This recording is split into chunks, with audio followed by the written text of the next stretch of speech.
Are you curious to find out what's inside the box? All you have to do is continue to watch the video and hit like, subscribe, and share it with your friends.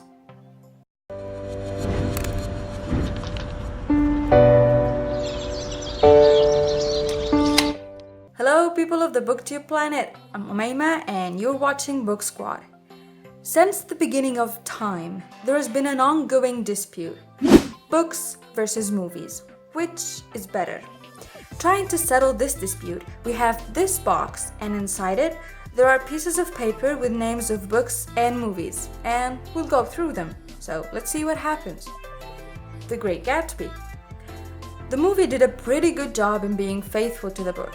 However, in the movie everything is exaggerated, and you feel somehow lost in the atmosphere, so much that you don't focus on the emotions. Basically, in The Great Gatsby, the audience sees all the events through the eyes of Nick Carraway. And I like Tobey Maguire in this role. On the other hand, I wasn't such a big fan of Leonardo DiCaprio and the actress who played the role of Daisy. I don't remember her name.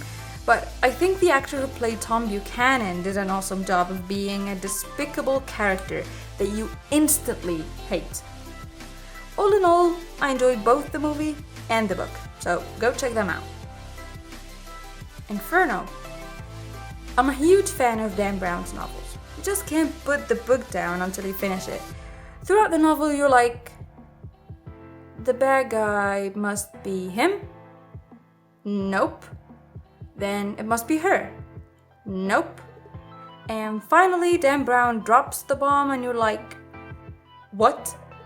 One of the major elements in Dan Brown's works is the scenery. He takes you on a journey all over the world and describes these amazing sights with beautiful details. Also, the amount of information you get is out of this world. Regarding the movie, it is the third movie adaptation of Dan Brown's work after Angels and Demons and The Da Vinci Code. Choosing Tom Hanks as Professor Robert Langdon was spot on, but other actors just didn't work for me. And the guy who played Zubrist, what's wrong with you, man?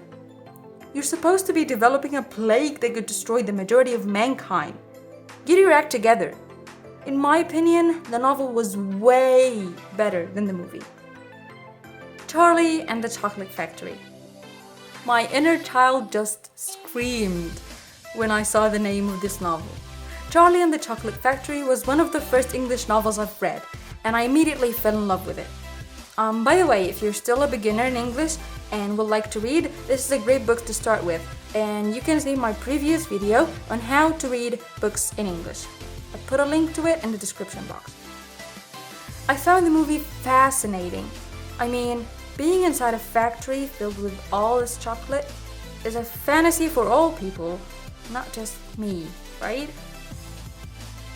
The actors were great, from the kid who played Charlie. Oh my god, this little fellow was adorable. And Johnny Depp as Willy Wonka. It's like, this man never fails to surprise me with his talent. If you're looking for some nostalgia, this is the one for you. Twilight. I don't normally watch these stuff, but exams and what they make you do. There's no dispute about that. I hated both the book and the movie. It's just too bland for my taste.